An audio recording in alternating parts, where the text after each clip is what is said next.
Soccer video 3. Yeah, I'm watching a football game. But there's something in the United States, people don't really watch soccer, pay much attention to soccer, and when they do, it's only the World Cup and the Olympics. At least like here at Cincinnati, we've got FC Cincinnati now, and people are paying attention to that. But a lot of the times, people don't like to watch soccer because the scoring doesn't happen that quick.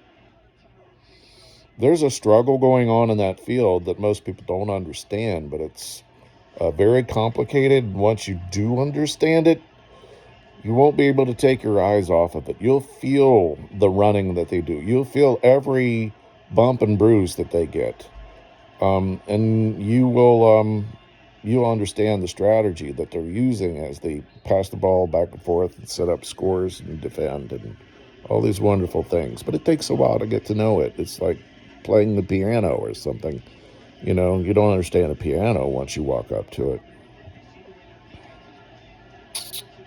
And shoot, I got interruptions here. I got to take this to another room because my kids are in here. They don't want to hear me blab on. So the thing is, soccer's called a beautiful game. Why is it called a beautiful game? They're just kicking the ball around and it's boring. No, it's the beautiful game. And let me explain why. Do you know the song Welcome to the Jungle? If you're a Bengals fan, you know that song. And they're talking about this jungle and how things are turning against somebody in this jungle. And that they're going to pass away. They're going to die because they violated the rules of the jungle. And a while back, I didn't understand that. Like, why has the song got to be so violent? We're bringing our kids to this Bengals game and talking about coming to the jungle and dying. And that's not appropriate for kids. But then I learned what it really meant. And it goes back to, if you listen to the drums and things, it's inspired by Siberian native music. That's where the drum sounds come from. And that's where the reference to the jungle comes from. So, and this is really beautiful. And this is peaceful. But they had warring factions sometimes. And, there were natives that stayed in Siberia, and there's natives that went to Alaska, okay? And then all the way down to the United States of America and Mexico and all the other Americas. But these factions, as they grew, they wanted their own space. So they warred. They had wars. But there was a sacred place, Ogden. And in Eidgen, before you entered Eidgen, you lay down your weapon, right? Lay down my stick. And then you would enter, and you would speak to the warring factions on this holy ground in the forest, in the land, wherever it was. And the warriors would settle their differences and their grievances without weapons, talking on the Holy Land until it was resolved, until all their disagreements were resolved.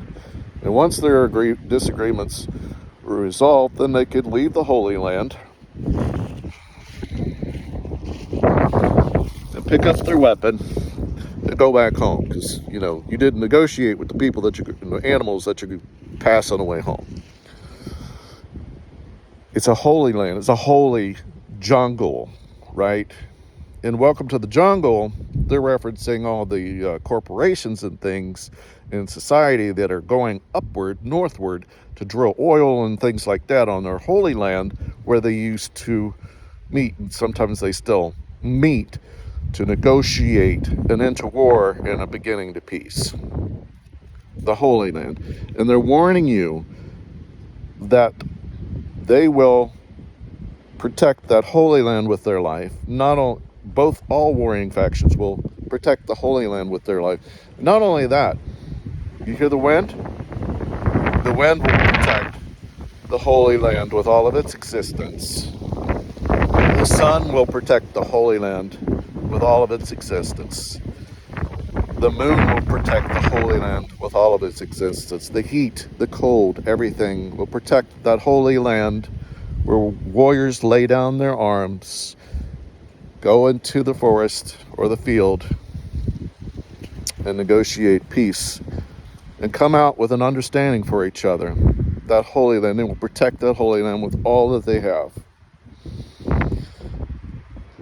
And in soccer, that field, that beautiful, and the world's most beautiful game, the most popular game in the world, that field is our Holy Land.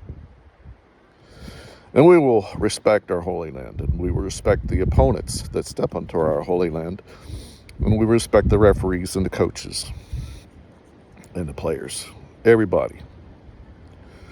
And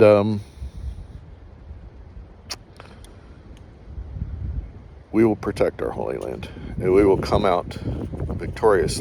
And anyone that doesn't respect the Holy Land as much as we do, they will walk away non-victoriously. Well, Coach, what if we're going to another team's field? They got to protect their Holy Land. We're the angels of mercy, but we're the angels of judgment too. We will judge how they protect their Holy Land by how many goals we score, as opposed to how many goals they score against us.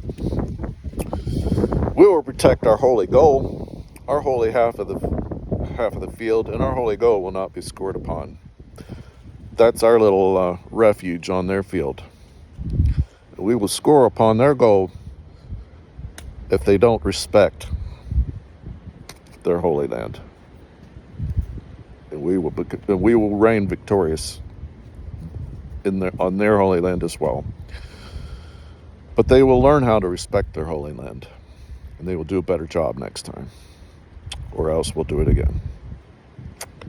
And that's why soccer, I'm going to throw the stick back on the fire pit, is the beautiful game.